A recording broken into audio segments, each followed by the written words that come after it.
Indus valley civilisation के बारे में डिस्कस करेंगे।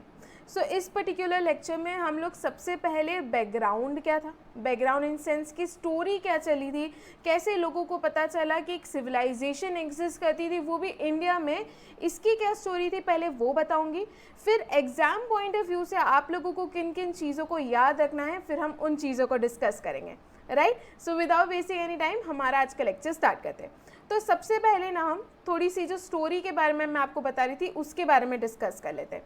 तो देखो, सबसे पहली बार 7th सेंचुरी में इंडियंस को पता चला था कि कोई सिविलाइजेशन इंडिया में एग्जिस्ट करती थी थाउजेंड्स ऑफ ईयर्स पहले। हुआ ये था कि इंडिया के पंजाब में रहने वाले कुछ लोगों को खुदाई के दौरान कुछ ब्रिक्स मिली थी, कुछ ईंटें मिली थी। बट क्या था ना, इस टाइम पीरियड में इंडियंस काफ़ी ज़्यादा एजुकेटेड नहीं थे कि वो ये समझ पाए कि ये कुछ एविडेंसेस है जो हमें ये बताने की कोशिश कर रहे हैं कि भैया इंडिया में कई सालों पहले कुछ सिविलाइजेशन जो है एग्जिस्ट करती थी। बिकॉज इंडियंस काफ़ी ज़्यादा अनएजुकेटेड थे इस टाइम पीरियड में, तो उन्हें लगा कि ये जो ईंटें हमें मिली है ये कुछ मैजिक है, ठीक है, ये कुछ चमत्कार है जो भगवान ने हम लोगों के लिए करा है ताकि हम हमारे घर बना सके। हमें मदद करने के लिए भगवान ने क्या करा है, इस मैजिक को करा है। सो बेसिकली यहाँ पर ये बताना चाह रही हूँ कि पहली बार 7th सेंचुरी में एविडेंस मिला था सिविलाइजेशन के एग्जिस्ट करने का। बट बिकॉज इंडिया इस टाइम पे काफ़ी ज़्यादा एजुकेटेड नहीं था, तो इस एविडेंस को उन्होंने सिर्फ एक चमत्कार समझकर इग्नोर कर दिया। ये था पहले एविडेंस के बारे में कि सिविलाइजेशन एग्जिस्ट करती थी, उसका ये पहला पॉइंट था। दूसरी बात करें, इसके बाद अराउंड 100 ईयर्स के बाद जब फाइनली ब्रिटिशर्स जो है वो इंडिया में आ गए और हम पर रूल करना शुरू करा, ये उस टाइम पीरियड की बात है जहाँ पर ब्रिटिशर्स को कहीं ना कहीं एक इन्फॉर्मेशन मिली थी कि यहाँ पर कुछ ब्रिक्स के एविडेंस जो है मिले थे डग आउट करने पर या एक्सकवेशन करने पर। तो सेम चीज़ यहाँ पर हुई कि इस दौरान में इन लोगों को भी ब्रिक्स मिली और इसके अलावा और कुछ पॉटरी और ये सारी चीज़ें भी मिली थी। बट क्योंकि ये लोग अब अवेयर थे कि ये ब्रिक्स का मिलना कोई आम बात नहीं है, बिकॉज इस समय ऑलरेडी ब्रिटिश एंड फ्रेंच जो है खोज करने पर ये पता कर चुके थे कि एक मेसोपोटामिया नाम की सिविलाइजेशन काफ़ी समय पहले एग्जिस्ट करती थी। मतलब उनके आर्कियोलॉजिस्ट ऑलरेडी इस चीज़ को डिस्कवर कर चुके थे मेसोपोटामिया सिविलाइजेशन के बारे में। तो उन्हें पता था कि ये ईंटों का मिलना कोई छोटी मोटी बात नहीं है, हो सकता है कि इंडिया में भी कोई सिविलाइजेशन एग्जिस्ट करती हो। बट यहाँ पर इन लोगों ने ये कह के इग्नोर कर दिया, यार ये इंडिया है, यहाँ पर कहाँ पर यहाँ पर कैसे ही कोई सिविलाइजेशन एग्जिस्ट कर सकती होगी। तो ये कहकर ब्रिटिशर्स ने इस टाइम पर इस एविडेंस को मिलना भी क्या कर दिया, इग्नोर कर दिया। तो ये सेकेंड टाइम था जहाँ पर क्लियरली ये पता चल रहा था कि कुछ एविडेंसेस ये क्लियरली शो कर रहे थे कि इंडिया में एक सिविलाइजेशन एग्जिस्ट करती थी। बट बिकॉज ब्रिटिशर्स को हमेशा से था कि वो लोग सुपीरियर है, राइट, उनको एक सुपीरियॉरिटी कॉम्प्लेक्स नाम की एक बीमारी थी, तो उस कारण से उन्होंने इस चीज़ को यहाँ पर क्या कर दिया, इग्नोर कर दिया। बट ये बात यहाँ पर दबनी तो नहीं थी, धीरे धीरे ये अफवाह जो है उड़ने लगी, ठीक है, बातें लोगों तक पहुंचने लगी यार कि यहाँ पर ब्रिक्स मिली है, कुछ ईंटों मिली है, कुछ पुरानी चीज़ें भी मिली है। अब यहाँ पर ये 2 एविडेंसेस जो है यहाँ पर हुए। सो जो तीसरा एविडेंस था वो ये हुआ कि जहाँ ये इन्फॉर्मेशन, इन ईंटों का मिलना, अलग अलग पॉटरीज का मिलना और पुरानी चीज़ों का मिलना, ऑर्नामेंट्स का मिलना, ये चीज़ें और स्प्रेड हुई और इतनी ज़्यादा स्प्रेड हुई कि वो ब्रिटेन तक पहुँच गई। ये कब हुआ, ठीक है, ब्रिटेन तक पहुंची और उसके अलावा और भी बड़े बड़े लोगों तक ये बात पहुंचने लगी और यहाँ पर तवज्जो दिया जाने लगा कि यार हो सकता है कि यहाँ पर कोई सिविलाइजेशन एग्जिस्ट करती हो। ये चीज़ कब फैली और कैसे फैली उसके बारे में बताती हूँ। सो बेसिकली 1856 की बात है जहाँ पर इंडिया में रेलवे लाइंस को एक्सपेंड करने की बात की जा रही थी और यहाँ पर कराची से लाहौर तक एक रेलवे ट्रैक जो है बिछाना था। तो इस दौरान क्या हुआ था कि ब्रिटिशर्स के पास सामान जो है थोड़ा सा कम पड़ रहा था रेलवे ट्रैक्स को बनाने के लिए। तो इस पर्टिकुलर टाइम पीरियड में जहाँ पर ये लोग रेलवे ट्रैक्स ले डाउन कर रहे थे, उस समय खुदाई के दौरान फिर से जो है बहुत सारी ब्रिक्स मिली, ठीक है। अगेन यहाँ पर ब्रिटिशर्स थोड़े से हो गए, यार इतनी सारी ब्रिक्स मिलना कोई आम बात नहीं है, बिकॉज पहले तो ऑलरेडी ब्रिटिश गवर्नमेंट इस चीज़ को या ब्रिटिश कंपनी इस चीज़ को इग्नोर कर चुकी थी। बट अगेन जो है इन लोगों को बहुत सारी अमाउंट में ब्रिक्स मिली और ब्रिक्स के अलावा और भी दूसरी बहुत सारी चीज़ें मिलती थी। बट यहाँ पर ईंटों का मिलना पहले जो है काफ़ी ज़्यादा कॉमन हो गया। फिर से हरप्पन वाले विलेज वाले आसपास जब ये लोग फिर से रेलवे ट्रैक ले डाउन कर रहे थे, अगेन इन लोगों को ये ईंटें मिली बहुत सारी। और बेसिकली ना ये ईंटों का मिलना ब्रिटिशर्स के लिए खजाने से कम नहीं था, बिकॉज जब ये लोग रेलवे ट्रैक ले डाउन कर रहे थे तो इन लोगों के पास मटेरियल की काफ़ी ज़्यादा कमी थी। तो यहाँ पर जब पूरी रेलवे ट्रैक ले डाउन हो गई और ये खबर और दूर दूर तक पहुँचने लगी, ब्रिटिश कंपनी के अलावा ब्रिटेन तक एक्चुअली पहुँच गई, गवर्नमेंट तक एक्चुअली बात ये पहुँच गई, तब वहाँ पर फाइनली एक पर्सन थे जिनका नाम था अलेक्जेंडर कनिंघम, जो काफ़ी ज़्यादा क्यूरियस हो गए, बिकॉज ही समहाउ न्यू कि यार ये बात आम नहीं है, बिकॉज उन लोगों को ऑलरेडी पता था कि एक मेसोपोटामिया सिविलाइजेशन एग्जिस्ट करती थी। तो यहाँ पर फाइनली जो है एक archaeological survey of India organisation establish की गई, जिसके डायरेक्टर जनरल अलेक्जेंडर कनिंघम को बनाया गया।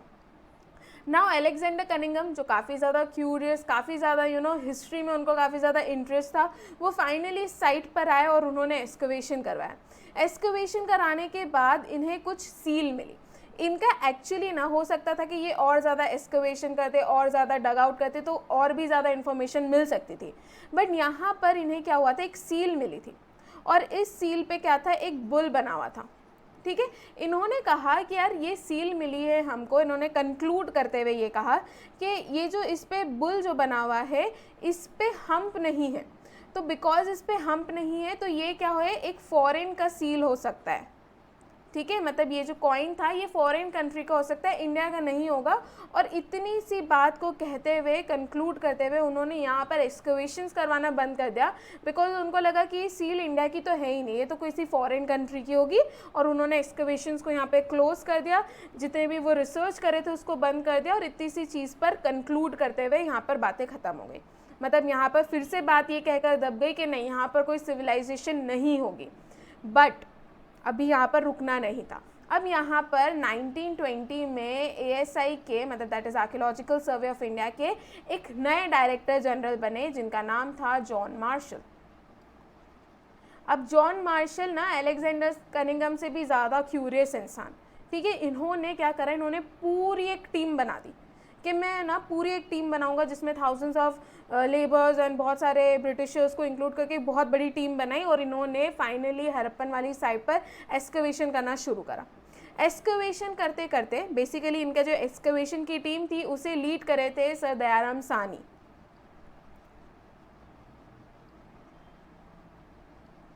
और इन्होंने इस एक्सकवेशन को कब स्टार्ट करा था, 1921 में इस एक्सकवेशन को हरप्पन साइट पर करना शुरू करा था। तो एक्सकवेशंस करते वक्त जिसको दयाराम साहनी लीड कर रहे थे, दौरान ये पता चला कि ब्रिक्स के अलावा बहुत सारी और दूसरी चीज़ें मिली, ठीक है। और इसकी रिसर्च और स्टडी करने पे पता चला कि यहाँ पर एक्चुअली में एक सिविलाइजेशन एग्जिस्ट करती थी, और उस साइट को, ठीक है, बिकॉज ये हरप्पन वाली साइट सारी चीज़ें डिस्कवर हो रही थी, तो इसलिए उन्होंने उस समय सिविलाइजेशन का क्या नाम दे दिया, हरप्पन सिविलाइजेशन, राइट। बट इसके एक साल बाद RD बनर्जी जो है, जिन्हें हम राखलदास बनर्जी कहते हैं, अगेन उस टाइम पर एक्सकवेशन करना शुरू हुए, और इस समय जो साइट डिस्कवर हुई थी वो मोहनजोदड़ो के आसपास हुई थी। जितने भी एविडेंसेस जो है वो मोहनजोदड़ो से मिले थे, तो इससे क्या पता चला, इनको दूसरी साइट मिल गई। तो इस तरीके से स्लोली एक्सकवेशंस हुए, एविडेंसेस मिलने लगे, और इंडिया में फाइनली लोगों को पता चल गया कि यार इंडिया में थाउजेंड्स ऑफ ईयर्स पहले एक सिविलाइजेशन एग्जिस्ट करती थी जिसे हम इंडस वैली सिविलाइजेशन कहते हैं। अब बात यह है कि इंडस वैली सिविलाइजेशन नाम कैसे हो गया। अब ये जितने भी साइट्स जो मिली थी ये सब इंडस रिवर के अक्रॉस थी, जैसे कि हरप्पा ले लो, मोहनजोदड़ो ले लो, ये सब इंडस रिवर के आसपास थी। इसलिए इन लोगों ने इस सिविलाइजेशन का नाम क्या रख दिया, इंडस वैली सिविलाइजेशन। क्लियर। तो यहाँ पर किस तरीके से स्टार्टिंग से हम लोगों को एविडेंसेस मिले, बट उस चीज़ों को दबा दिया गया, कुछ लोगों ने इग्नोर कर दिया, और बट स्लोली स्टेडली फाइनली 1921 में आकर किसी को बहुत ज़्यादा क्यूरियोसिटी जागी, उन्होंने पूरी एक टीम बनाई एक्सकवेशन की, एंड देन एक्सकवेशंस हुए, एंड फाइनली हरप्पन में बहुत सारी pottery, seal and bricks and बहुत सारी चीज़ें डिस्कवर की गई, और पता चला कि यहाँ पर एक सिविलाइजेशन एग्जिस्ट करती थी, ठीक है। तो ये क्या थी, पूरी एक स्टोरी थी, एक बैकग्राउंड था जिससे आपको पता होना चाहिए कि आखिर कैसे हुआ, कैसे पता चला कि एक सिविलाइजेशन एग्जिस्ट करती थी। क्लियर। अब बढ़ते हैं हम लोग आगे। अब हम आपके एग्जाम पॉइंट ऑफ व्यू से पॉइंट्स को डिस्कवर करेंगे। तो यहाँ पर सबसे पहले हम इंट्रोडक्शन देखेंगे। देखो आज की डेट में जहाँ आज भी हम इंडिया में रहने वाले लोगों को, या इंडिया जो एक सिविलाइजेशन है, लोग रह रहे हैं, उसको एक अर्बन सिविलाइजेशन नहीं कह सकते। बट हम उस समय, मतलब आज से लाइक थाउजेंड्स ऑफ ईयर्स पहले एक सिविलाइजेशन एग्जिस्ट करती थी जो अर्बन थी। अर्बन इन सेंस क्या, वहाँ पर एक प्रॉपर ड्रेनेज सिस्टम था, वहाँ पर प्रॉपर सड़कें थी, वहाँ पर घरों को एक प्रॉपर ग्रिड पैटर्न में बनाया गया था, मतलब मैपिंग और ये सब बहुत फर्स्ट क्लास था। इसलिए इंडस वैली सिविलाइजेशन को अर्बन सिविलाइजेशन कहा जाता है। इसके अलावा, इसके पहले एक और चीज़ जो काफ़ी ज़्यादा इम्पॉर्टेंट होती है, ये सिविलाइजेशन मतलब क्या होता है। ये सिविलाइजेशन हर वक्त हमें एक रिवर के आसपास क्यों मिलती है, ठीक है। आप कोई सी भी सिविलाइजेशन ले लो, जैसे कि इंडस सिविलाइजेशन ले लो, ये इंडस रिवर के अक्रॉस डेवलप हुई थी। चाइनीज सिविलाइजेशन ले लो, ये भी एक रिवर के अक्रॉस डेवलप हुई थी।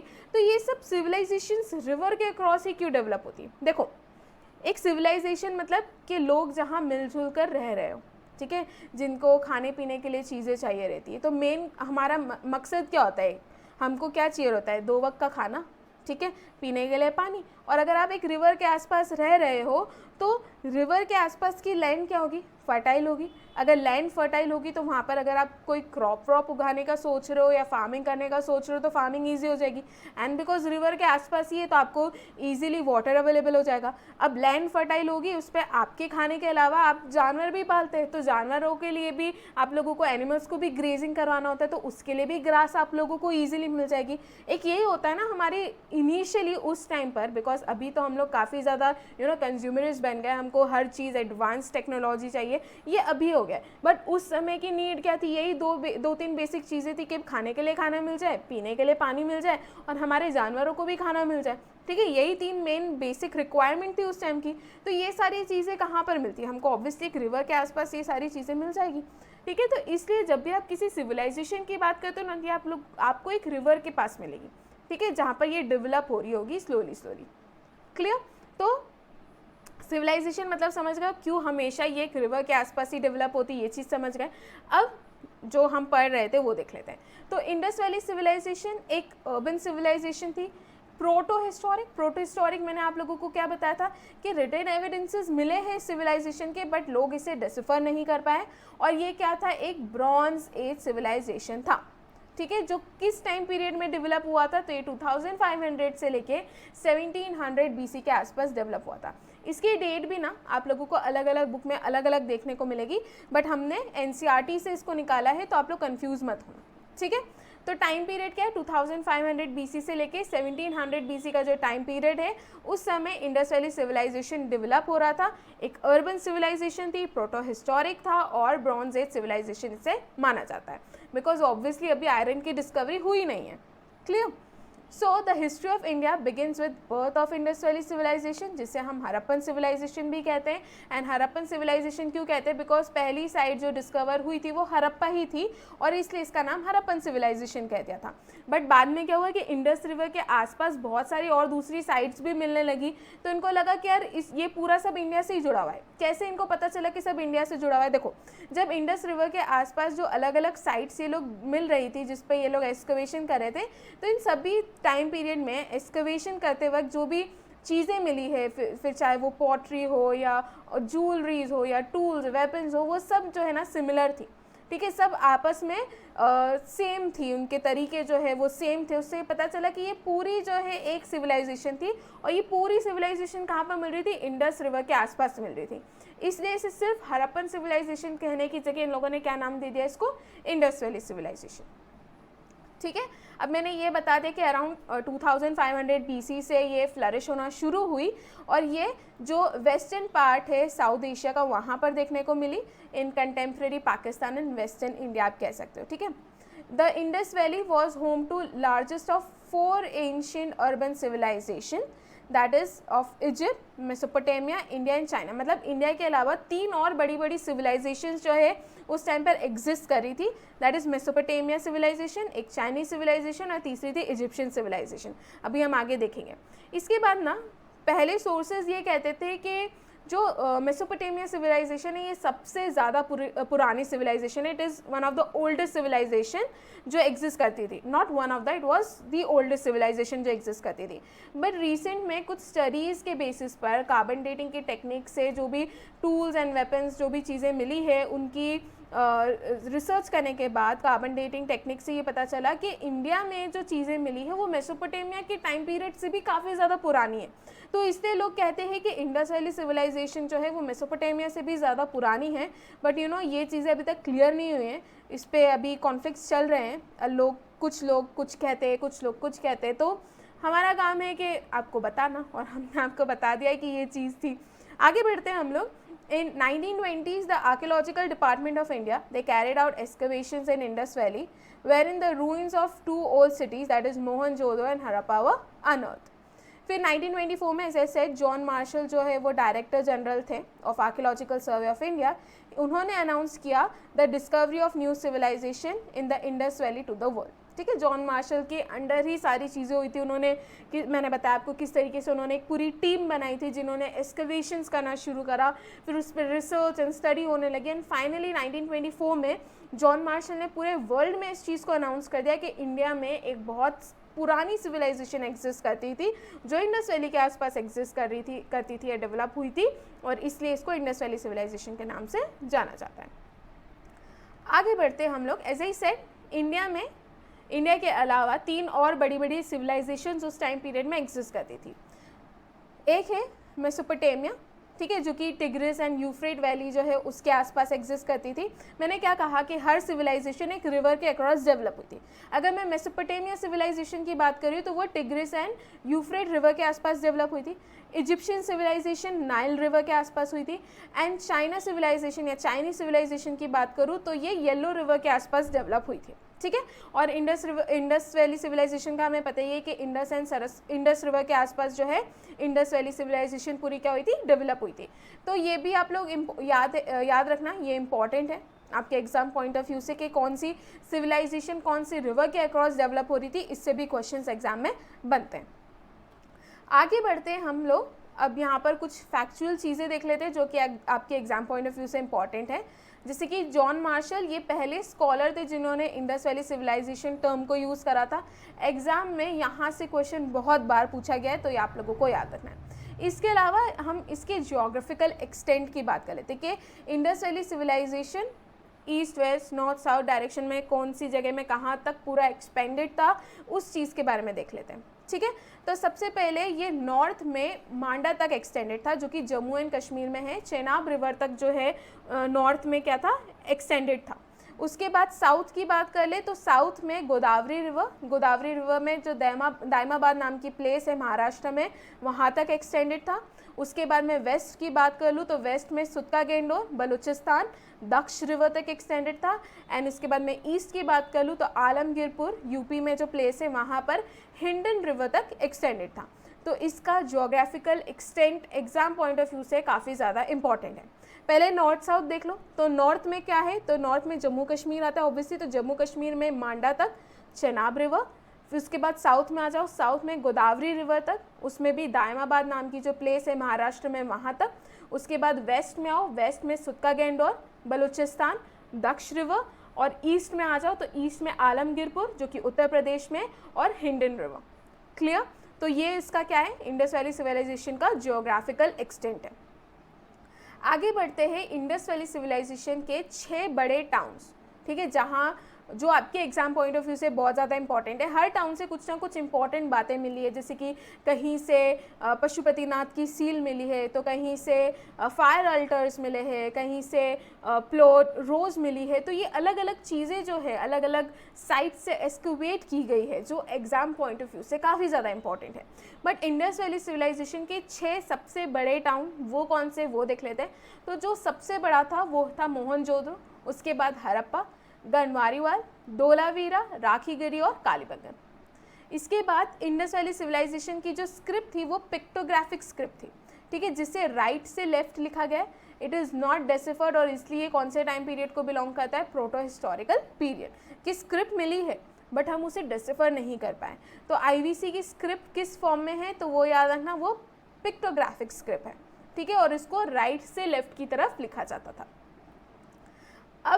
अब जो आने वाली जो स्लाइड्स आपको देखने को मिलेगी आपकी एग्जाम पॉइंट ऑफ व्यू से वेरी वेरी वेरी इंपॉर्टेंट। हम लोग क्या क्या देखेंगे इन स्लाइड्स में? सबसे पहले कौन सी सिटी या कौन सी साइट के बारे में हम लोग बात करें, कौन से रिवर के अक्रॉस थी, किसने डिस्कवर करा उस साइट को, किस ईयर में डिस्कवर किया गया है, उसकी एग्जैक्ट लोकेशन क्या है, और इम्पॉर्टेंस इन सेंस कि यहाँ पर एक्सकवेशन के दौरान क्या क्या बातें मिली जानने को, ठीक है, या क्या क्या चीज़ें मिली है टू बी प्रिसाइज। तो हम लोग वन बाय वन अब एक एक साइट्स को लेकर शुरू करते हैं। सबसे पहले मैं बात करूँ हड़प्पा की। हड़प्पा रावी रिवर के अक्रॉस सिचुएटेड है, ठीक है। इसे एक्सकवेट किसने करा था? तो मैंने आपको बताया था कि जॉन मार्शल ने एक टीम बनाई थी, उस टीम को लीड करे थे दयाराम सानी, ठीक है। इन्होंने 1921 में हड़प्पा को एक्सकवेट करा था। इसकी लोकेशन की बात करूँ तो मॉन्टगोमेरी डिस्ट्रिक्ट है पंजाब पाकिस्तान में, वहाँ पर इसको एक्सकवेट किया गया था। इसकी इम्पॉर्टेंस मतलब इसके ये पॉइंट्स जो है वो बहुत ज़्यादा इम्पॉर्टेंट है। यहाँ पर अ रो ऑफ 6 ग्रैनरीज मिली है, ठीक है। यहाँ पर मदर गॉडेस की फिगराइंस मिली है, वेरी इंपॉर्टेंट। यहाँ पे 2 सिमेट्री मिली है, एक का नाम है R37, दूसरे का नाम है symmetry H, very important. Plus यहाँ पे कुछ ग्रेवयार्ड्स मिले हैं, ठीक है। सो हड़प्पा, रावी रिवर, दयाराम सानी, 1921, Montgomery district of Punjab Pakistan. यहाँ पर क्या क्या चीज़ें मिली है? तो सबसे इंपॉर्टेंट यहाँ की 2 सिमेट्रीज है, that is R37 and symmetry H। Plus यहाँ पे कुछ मदर गॉडेस फिगराइंस मिली है एंड 6 रो में मतलब 6 ग्रैनरीज मिली है रो में, तो ये भी बहुत इंपॉर्टेंट है। एंड ग्रेवयार्ड्स भी यहाँ पर पाए गए। क्लियर? ये हो गया हड़प्पा के बारे में। तो अब हम नेक्स्ट साइट पर आ जाते हैं, दैट इज़ मोहनजोदड़ो, ठीक है, जिसका मतलब होता है माउंड ऑफ डेड। बेसिकली ऐसा कहा जाता है कि ये एक सिंधी टर्म है, राइट, जिसमें मोहनजोदड़ो जो है ये 2 वर्ड से मिलके बना है, एक है मोहन और दूसरा है जोदारो या जोदड़ो। सो बेसिकली मोहन जो है इसका मतलब होता है डेड, एंड जो जोदड़ो वर्ड है इसका मतलब होता है प्लेस, ठीक है। तो इसलिए इसको जब कंबाइन करके देखते हैं तो इसे कहा जा सकता है place of dead peoples. So basically क्या हुआ था, ये उसके डिक्लाइन से रिलेटेड है। डिक्लाइन इन सेंस कैसे कि जब मोहनजोदड़ो जो है उसका डिक्लाइन हो रहा था तो बहुत सारे लोग ऑब्वियसली मरे होंगे, डिक्लाइन है तो लोग मरे होंगे। जब लोग मरे होंगे तो उसके ऊपर लेयर बाय लेयर जमती गई होगी। तो यहाँ पर क्या हुआ, मोहनजोदड़ो के एक्सकवेशन के टाइम पर बहुत सारी जो है बोन्स मिली है, बहुत सारे स्केलेटन्स मिले हैं, जो ये कहा जाता है कि ये डेड लोगों के रहे, मरे हुए लोगों के। तो इसलिए मोहनजोदड़ो को माउंड ऑफ डेड कहा जाता है। क्लियर? इंडस रिवर के अक्रॉस डेवलप था, राखलदास बनर्जी ने इसको डिस्कवर करा था 1922 में। ये कौन सी डिस्ट्रिक्ट है, इसकी लोकेशन क्या है? देखो हड़प्पा एंड मोहनजोदड़ो की ये लोकेशन डिस्ट्रिक्ट वाइज यहाँ से क्वेश्चन पूछे जाते हैं कि कौन से डिस्ट्रिक्ट में। बाकी जैसे हम दूसरे लोथल, कालीबंगान की बात करें तो यहाँ पर सिंपली बताया जाता है कि कौन से स्टेट है, बट हड़प्पा एंड मोहनजोदड़ो की डिस्ट्रिक्ट भी एग्जाम पॉइंट ऑफ व्यू से काफ़ी ज़्यादा इंपॉर्टेंट है। तो मोहनजोदड़ो की बात करूँ तो लरकाना डिस्ट्रिक्ट जो है पंजाब पाकिस्तान का, वहाँ पर पाया गया था। इसकी इम्पॉर्टेंस यहाँ पर एक्सकवेशंस में क्या क्या मिला है, तो great bath, very important, great granary यहाँ पर मिली है। As I said, Pashupati Mahadev की यहाँ पर सील मिली थी, बहुत ज़्यादा इंपॉर्टेंट है मोहनजोदड़ो से। उसके बाद यहाँ पर स्टैच्यू ऑफ बियर्डेड मैन, फिर bronze image of dancing women, ये सारी चीज़ें जो हैं हमको कहाँ से मिली थी, मोहनजोदड़ो से, ठीक है। सो क्या क्या याद रखना है? पहली चीज़, Mohenjodaro is also known as mound of dead.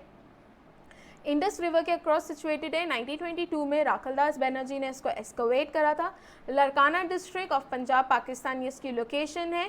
Great bath, great granary, Pashupatinath की seal, statue of bearded man, and यहाँ पर एक ब्रॉन्ज इमेज मिली है डांसिंग वुमेन की, ठीक है। ये कुछ इंपॉर्टेंट पॉइंट है मोहनजोदड़ो के। इसके बाद आ जाते हैं हम लोग लोथल के ऊपर। लोथल जो है ये भोगावा रिवर के अक्रॉस डेवलप हुआ था, ठीक है। इसके डिस्कवर जो है क्लियर नहीं है, इसलिए यहाँ पर मैंने मेंशन नहीं करा है। इसको 1954 में एक्सकवेट किया गया था, गुजरात में है। एंड लोथल की इंपॉर्टेंट बातें क्या है, तो पहली चीज़ डॉकयार्ड, वेरी इंपॉर्टेंट। इसके अलावा citadel and lower town, evidence of rice husk, ठीक है। लोथल और रंगपुर ये दोनों पहली ऐसी साइट्स है जहाँ से पहली बार राइस हस्क के एविडेंस मिले थे, ठीक है। दोनों नाम याद रखना, लोथल एंड रंगपुर, दोनों से ही राइस हस्क के क्या मिले हैं, एविडेंस मिले हैं। प्लस ये एक पोर्ट सिटी है एंड यहाँ पर डबल बरियल प्रैक्टिस की जाती थी। आई फील कि यहाँ का पोर्शन आपको दिख नहीं रहा होगा, तो मैं एक बार फिर से आप लोगों को रिपीट कर देती हूँ। सो पहली चीज़ लोथल डॉकयार्ड के लिए और एक पोर्ट सिटी है, इन दोनों चीज़ों के लिए काफ़ी ज़्यादा फेमस है। यहाँ पर डबल बरियल प्रैक्टिस की जाती थी एंड राइस हस्क के एविडेंस सबसे पहले लोथल एंड रंगपुर से मिले हैं। Am I clear? आगे बढ़ते हैं। तो यहाँ पर ये तीनों साइट्स के बारे में आई होप सारी चीज़ें क्लियर होगी एंड कोई डाउट नहीं होगा। आगे बढ़ते हैं हम लोग। प्लस यहाँ पर लोथल से रिलेटेड और कुछ इंपॉर्टेंट पॉइंट्स हैं, जैसे कि यहाँ पर टेराकोटा हॉर्स फिगराइंस मिले हैं and terracotta model of ship. यहाँ से एग्जाम में काफ़ी बार क्वेश्चन पूछा गया है, तो ये चीज़ भी आप लोग याद रखना। तो एक तो टेराकोटा के हॉर्स फिगराइंस एंड टेराकोटा की मॉडल ऑफ शिप जो है ये भी कहाँ से मिली है? लोथल से। एंड चेस प्लेइंग का पहला एविडेंस जो है ये भी लोथल से मिला है। क्लियर? तो मैंने लोथल के बारे में क्या क्या बता दिया। एक तो डॉकयार्ड आपको याद रखना है, उसके अलावा एक पोर्ट सिटी है, इंपॉर्टेंट है, आपको याद रखना है। उसके अलावा यहाँ पर टेराकोटा हॉर्स फिगराइंस मिले थे, फिर टेराकोटा मॉडल ऑफ शिप मिले हैं, राइस हस्क का पहला एविडेंस जो है ये भी हमको लोथल से मिला है एंड चेस प्लेइंग का एविडेंस भी हमको कहाँ से मिला है? लोथल से मिला है। लोकेशन क्या है? गुजरात। रिवर कौन सी है? तो भोगावा। Am I clear? आगे बढ़े हम लोग हमारी नेक्स्ट सिटी पर, वो है चान्हुंदारो। चान्हुंदारो जो कि इंडस रिवर के आसपास डेवलप हुआ था। मंजुमदार ने इसको डेवलप करा था 1931 में। लोकेशन इसकी सिंध है। चान्हुंदारो की बात करूँ तो यहाँ पर कुछ इंपॉर्टेंट पॉइंट्स है जो आप लोगों को याद रखना है। ये एक लौती ऐसी सिटी थी जहाँ पर सिटाडल नहीं था, तो it was a city without citadel, और यहाँ से एग्जाम में क्वेश्चन पूछा जाता है। क्लियर?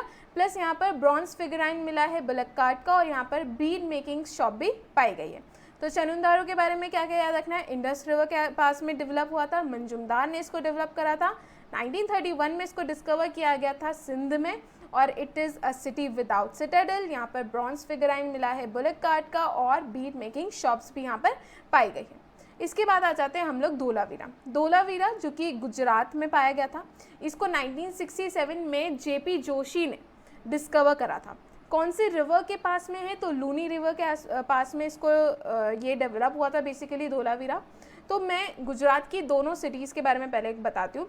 एक है हमने पढ़ा है दैट इज़ लोथल, दूसरा है हमारा धोलावीरा। लोथल जो कि काय के लिए फेमस है? उसकी पोर्ट सिटी के लिए। यहाँ पर एक डॉकयार्ड है, उसके लिए काफ़ी ज़्यादा फेमस है। धोलावीरा काय के लिए फेमस है? ये भी वाटर से रिलेटेड एक चीज़ के लिए फेमस है, that is water management system. तो दोनों को ही आप कहीं ना कहीं इस चीज़ से लिंक करके देख सकते हो कि गुजरात की दोनों ही चीज़ें कहीं ना कहीं पानी से जुड़ी हुई है। ठीक है? Lothal port city and dockyard, and Dholavira water management system के लिए काफ़ी ज़्यादा फेमस है। इसके अलावा धोलावीरा का एक और पॉइंट है, ये एक लौती ऐसी सिटी थी जो 3 पार्ट्स में डिवाइडेड थी। उसके अलावा जितनी भी सिटीज़ इंडस वैली सिविलाइजेशन में थी वो सब 2 पार्ट्स में डिवाइडेड थी एक्सेप्ट धोलावीरा। तो धोलावीरा के दोनों ही पॉइंट काफ़ी ज़्यादा इंपॉर्टेंट है। एक तो it was city divided, it only city which was divided into 3 parts, and इसके वाटर मैनेजमेंट सिस्टम के लिए। उसके बाद आ जाते हैं हम लोग हमारी नेक्स्ट सिटी के ऊपर, दैट इज सुत्तागेंदोर। ये दस्त रिवर के अक्रॉस डेवलप हुई थी। स्टीन ने इसको डिस्कवर करा था 1929 में। लोकेशन है बलूचिस्तान। ये एक ट्रेड पॉइंट था हड़प्पा एंड बेबीलोन के बीच में। एक ओनली इम्पॉर्टेंस इस साइट से रिलेटेड वो ये है। इसके बाद कालीबंगन इम्पॉर्टेंट है। घग्गर रिवर गोस ने डिस्कवर करा था, 1953 में डिस्कवर किया गया था, एंड राजस्थान में। क्लियर? यहाँ पर फायर अल्टार्स मिले हैं, कैमल की बोन्स मिली है, प्लॉ फील्ड्स यहाँ पे मिली है, very important, and wooden applause भी यहाँ से पाए गए हैं, ये भी इंपॉर्टेंट है। बट सबसे ज़्यादा इंपॉर्टेंट यहाँ पर फायर अल्टार्स मिले हैं, एंड यहाँ पर जो फील्ड है वो प्लॉट फील्ड्स थी, तो ये काफ़ी ज़्यादा इंपॉर्टेंट है। क्लियर? और कैमल बोन्स के एविडेंस भी यहाँ से मिले हैं। इसके बाद आ जाते हैं हम लोग सुरकोतड़ा। जेपी जोशी ने डिस्कवर करा है 1964 में, गुजरात में है अगेन सुरकोतड़ा। यहाँ पर हॉर्स के बोन्स पाए गए। देखो कैमल के बोन्स कहाँ से पाए गए हैं? तो कैमल के बोन्स मिले हैं हमको कालीबंगन से। ठीक है? हॉर्स के बोन कहाँ से मिले हमको? सुरकोतड़ा से। अगर मैं सुरकोतड़ा की बात करूँ तो यहाँ से यही एक क्वेश्चन है जो एग्जाम में बनता है। डिस्कवरर और इससे रिलेटेड तो अभी तक कोई क्वेश्चन बना नहीं है, बाकी इसकी लोकेशन पूछ ली जाती है, तो ये गुजरात में है, एंड यहाँ से हॉर्स के बोन्स मिले थे। इसके बाद बनावली की बात करूँ, RS बिष्ट ने डिस्कवर करा था 1974 में, हरियाणा में है। यहाँ पर भी बीड्स मेकिंग फैक्ट्री है, सुरकोतड़ा में भी है, बट बनावली में भी है, और बारले यहाँ पर पाया गया था। एंड एविडेंस जो है of both pre Harappan and Harappan culture, ये यहीं पर हमको देखने को मिला है।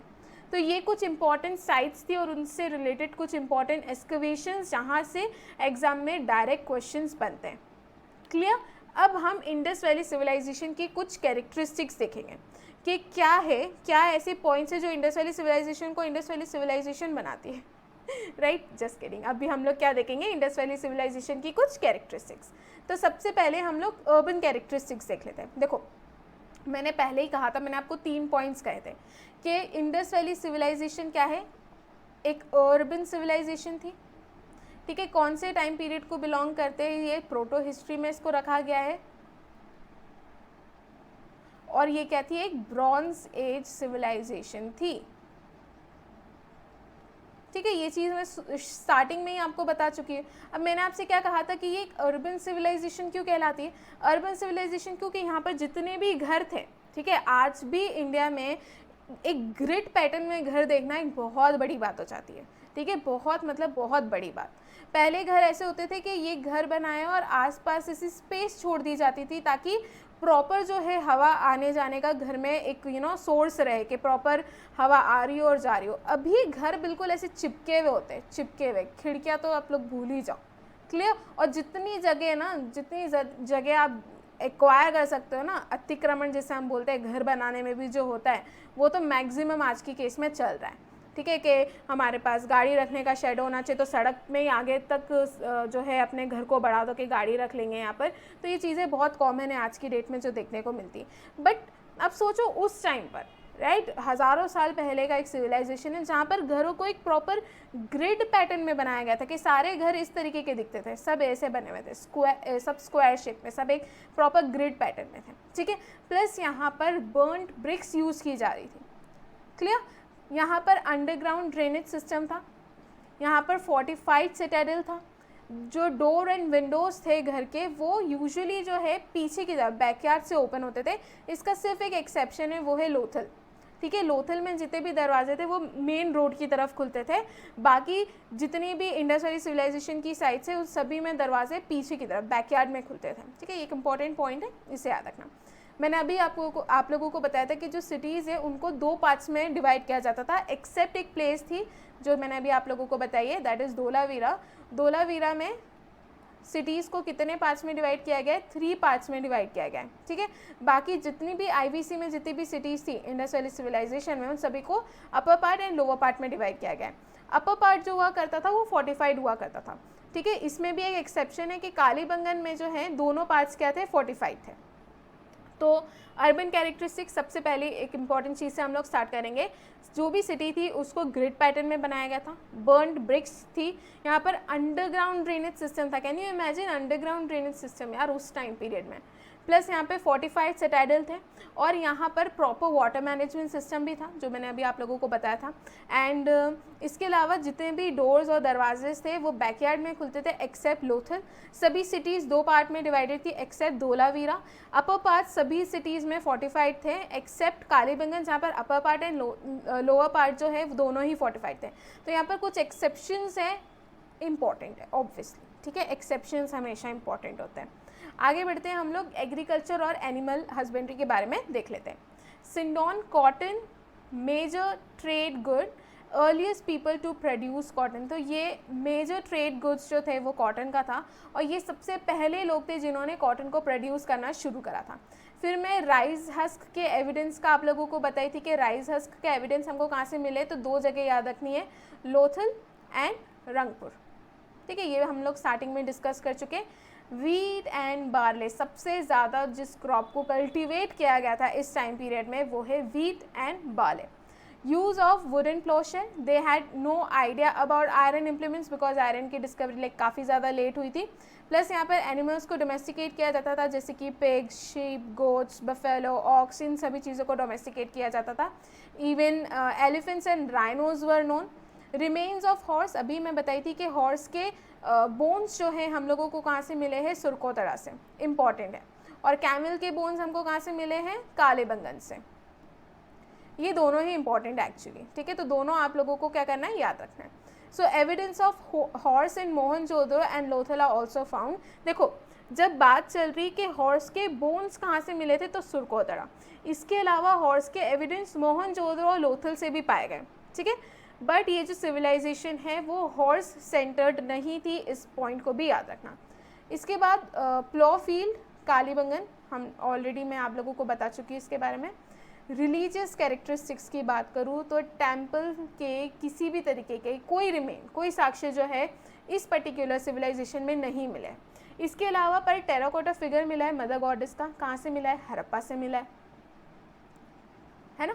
बियर्डेड प्रीस्ट जो है ये भी मिले हैं, ये लोग फालू और योनी की पूजा करते थे।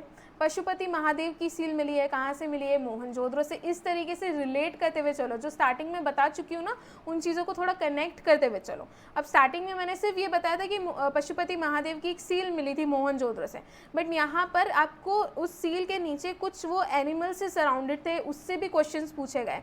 तो कौन कौन से एनिमल्स थे? तो वो थे elephant, tiger, rhino and bull, ठीक है। एलिफेंट, टाइगर, राइनो और bull, surrounding him with 2 deer near his feet. तो इसको ना आप लोग ब्रेड से याद कर सकते हो, क्योंकि मैंने ऐसे ही याद करा तो इसलिए मैं आप लोगों को भी बता दे रही हूँ। बी से क्या हो जाएगा? बुल, आर से राइनो, ई से एलिफेंट एंड टी से टाइगर। इसके बाद फायर पॉट और अल्टार्स मिले हैं कालीबंगन से। ट्री एंड एनिमल की वर्शिप काफ़ी ज़्यादा इंडस वैली सिविलाइजेशन में की जाती थी, जिसमें पीपल के पेड़ की भी ये लोग पूजा किया करते थे। एंड 1 हॉर्न्ड यूनिकॉर्न जो है recognised as rhino and humped bull जो है दे वर कॉमनली वर्शिप। किस किस की पूजा करते थे जानवरों में? तो एक तो 1 हॉर्न यूनिकॉर्न और दूसरा राइनो की भी ये लोग क्या करते थे? पूजा किया करते थे। And use of amulets to ward off ghost and evil spirits, जो हम लोग आज गले में तावीज़ पहनते ना, ये सब उस टाइम पर भी एग्जिस्ट करती थी। ये मतलब ये नहीं बता रही कि उस समय भूत वूत एग्जिस्ट करते थे, ठीक है। आगे बढ़ते हैं हम लोग। बरियल प्रैक्टिसेस की बात करें तो मोहनजोदड़ो में बॉडीज़ को जलाया जाता था, हड़प्पा में डेड बॉडीज़ को बरी किया जाता था। एंड वहीं पर मैं लोथल एंड कालीबंगन की बात करूँ तो यहाँ पर पैर में बॉडीज़ को क्या किया है? बरी किया गया है। क्लियर? तो ये तीनों अपने आप में ही काफ़ी ज़्यादा इम्पॉर्टेंट है। बरियल प्रैक्टिसेस, मोहनजोदड़ो में बॉडीज़ को जलाया जाता था, हड़प्पा में बॉडीज़ को बरी किया जाता था, एंड लोथल में मैंने ऑलरेडी आपको बताया था कि यहाँ पे डबल बरियल प्रैक्टिस थी। एंड लोथल एंड कालीबंगन में पेड बरियल प्रैक्टिस जो है फॉलो किया जाता था। ट्रेड की बात करूँ इंडस वैली सिविलाइजेशन की तो ग्रैनरीज की प्रेजेंस, वेट्स भी हमको मिले हैं एंड मेजर्स हमको मिले हैं, सील्स एंड जो भी यूनिफॉर्म स्क्रिप्ट जो है हमको जो भी ये सारी चीज़ें मिली हैं वो सिग्निफाई करती है कि इस टाइम पीरियड में ट्रेड एग्जिस्ट करता था। इसके अलावा ना ऐसी सिलेंड्रिकल सील्स मिली है।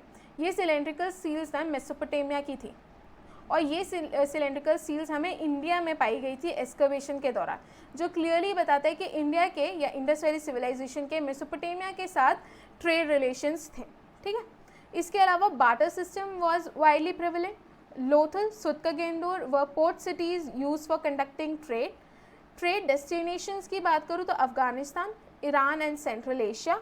Contacts with Mesopotamia civilisation is also seen, जो कि सिलेंड्रिकल सील के एविडेंस हमको क्या चला है? पता चला है। हड़प्पन स्क्रिप्ट की बात करूँ तो स्टार्टिंग में ही बता चुकी हूँ कि पिक्टोग्राफिक स्क्रिप्ट थी एंड ये चीज़ें अभी भी हम लोग डेसिफर एंड डिकोड नहीं कर पाए हैं, इसलिए इसको प्रोटो हिस्ट्री में रखा जाता है। तो स्क्रिप्ट कैसी थी? तो पिक्टोग्राफिक थी नेचर में, not deciphered so far. They are recorded on seals and contains only few words and Harappan script is the oldest script in Indian subcontinent. इसके बाद ये तो मैंने इंडियन सब कॉन्टिनेंट में मैंने वर्ल्ड की भी सबसे पुरानी स्क्रिप्ट आप लोगों को लास्ट लेक्चर में बताई थी। सो आई होप आप सभी ने रिकॉल करके आंसर दे दिया होगा। अब आ जाते हैं हम लोग वेट्स एंड मेजर्स के ऊपर। तो यहाँ पर कुछ स्टैंडर्ड्स वेट्स एंड मेजर्स को यूज़ किया गया था ताकि जितने भी उनकी ट्रेड एंड कॉमर्स से रिलेटेड चीज़ें हैं उसके ऊपर एक प्रॉपर हिसाब रखा जा सके। यहाँ पर जो वेट्स है वो 16 के मल्टीपल्स में पाए गए हैं, वेरी इंपॉर्टेंट। हड़प्पन पॉटरी की बात करूँ तो हड़प्पन पॉटरी में जो भी पॉटरीज थी उस पर ट्रीज एंड सर्कल्स जो है, ठीक है, ये काफ़ी ज़्यादा बने हुए होते थे, तो ये इनकी पॉटरी को दूसरी सिविलाइजेशंस की पॉटरी से डिफ्रेंशिएट करती है। प्लस यहाँ पे red web pottery painted with black designs, ये भी हड़प्पन पॉटरी में देखा गया है। लाइफस्टाइल की बात करें तो लोथल एंड चान्हुंदारो से बीड मेकिंग फैक्ट्रीज पाई गई है। कॉटन एंड वुलन क्लोथ्स देखने को मिला है। एंटरटेनमेंट के लिए डाइज एंड हंटिंग यूज़ किया जाता था। ब्लैक पेंटेड यूटेंसिल्स, स्वॉर्ड के कोई भी एविडेंस नहीं मिले, जो क्लियरली शो करता है कि काफ़ी ज़्यादा पीसफुल सोसाइटी थी। क्लियर? इसके बाद statue of Indus valley civilisation, तो discovery of bronze statue of a naked women and a bearded man steatite statue, ये दोनों मिले हैं, दोनों ही स्टैच्यूज़ इंपॉर्टेंट हैं जो पाए गए हैं। टेराकोटा फिगराइंस की बात करें तो एक तो fire baked earthen clay, terracotta का मतलब होता है, यहाँ पर इंडस वैली सिविलाइजेशन में टेराकोटा फिगराइंस काफ़ी ज़्यादा मिले, जैसे कि एक शिप का मॉडल मिला है, राइट, टेराकोटा शिप मॉडल मिला है, जो कहाँ से मिला है, लोथल से, ठीक है। इसके अलावा लोथल से एक और हॉर्स का भी टेराकोटा डिज़ाइन मिला है, ठीक है। तो इस तरीके से टेराकोटा फिगराइंस काफ़ी ज़्यादा पाए गए हैं जो इंडस वैली सिविलाइजेशन में हमको देखने को मिला। तो टेराकोटा इट्स लाइक एक बेक्ड क्ले, आप कह सकते हैं, एक फायर बेक्ड क्ले। प्लस यहाँ पर टेराकोटा को टॉयज़ और भगवान से रिलेटेड ऑब्जेक्ट्स बनाने के लिए, या जिसकी आप पूजा कर सकते हो, इस तरीके के ऑब्जेक्ट्स बनाने में क्या किया जाता था, यूज़ किया जाता था। आगे इंस्टीट्यूशंस की बात करें तो very few written materials have been discovered in Indus valley and the scholars have not been able to decipher the Indus script so far.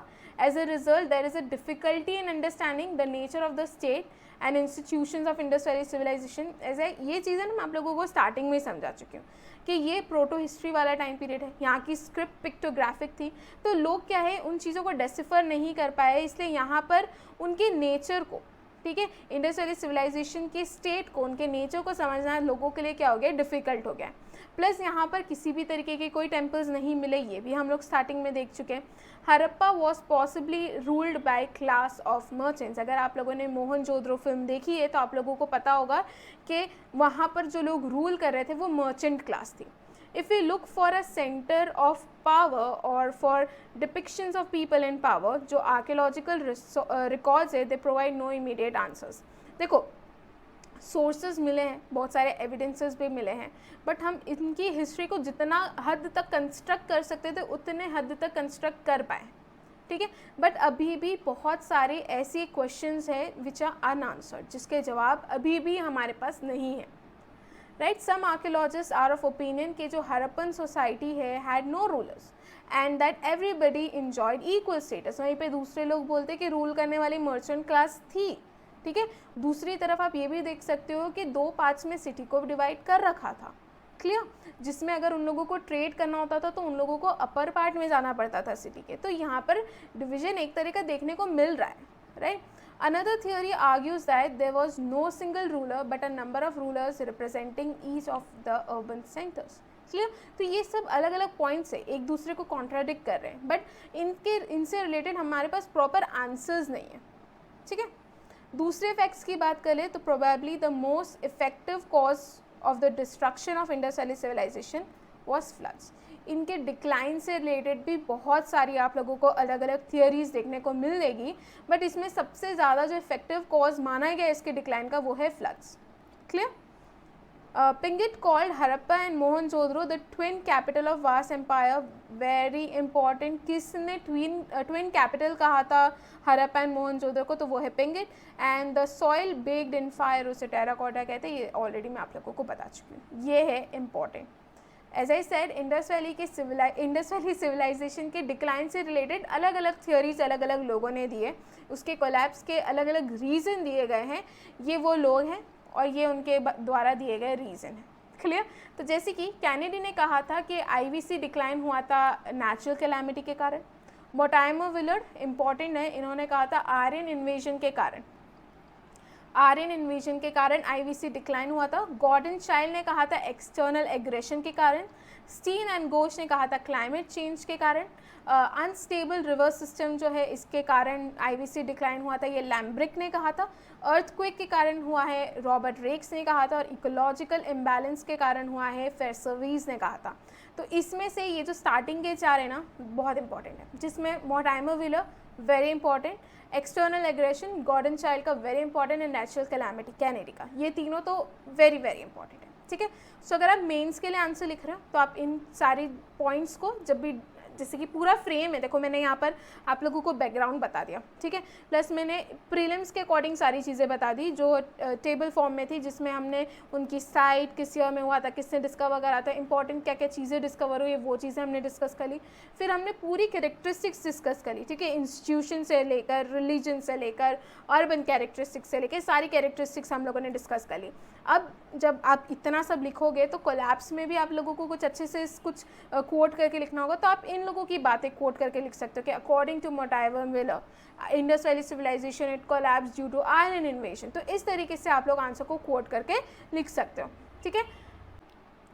So I hope यहाँ तक चीज़ें आप लोगों को समझ में आ गई होगी एंड कोई डाउट नहीं होगा आप लोगों को। अब हम ले लेते हैं हमारे कुछ प्रैक्टिस क्वेश्चन। तो फर्स्ट क्वेश्चन है, dancing girl figurine Indus valley civilisation में जो पाई गई थी ये किसकी बनी हुई थी? इट वॉज मेड ऑफ, कौन से मटेरियल की बनी थी, यहाँ पर ये पूछा गया। Next question, which metal was not discovered in Harappan civilisation?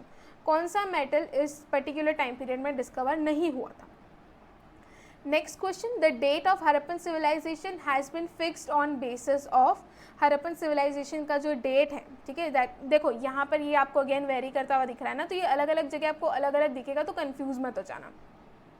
तो ये जो डेट फिक्स की है ये किस बेसिस पे की गई है उसका जवाब देना है। And where the statue of bearded man was found, important question है। नेक्स्ट क्वेश्चन यहाँ पर मैच द लिस्ट है, ठीक है, लिस्ट 1 में अलग अलग इंडस वैली सिविलाइजेशन की सिटीज़ हैं एंड लिस्ट 2 में ये कौन से रिवर के अक्रॉस डेवलप हुई थी, वो रिवर्स के नाम है, तो आपको यहाँ पर उनको क्या करना है, मैच करना है। सो आई होप यहाँ तक आप लोगों को सारी चीज़ें समझ में आई होगी, कोई डाउट नहीं होगा। एंड प्रैक्टिस क्वेश्चंस पर भी फोकस कीजिएगा, ये आपकी प्रिपरेशन को और ज़्यादा स्ट्रॉन्ग करेंगे। And thank you so much, मिलते हैं नेक्स्ट लेक्चर में।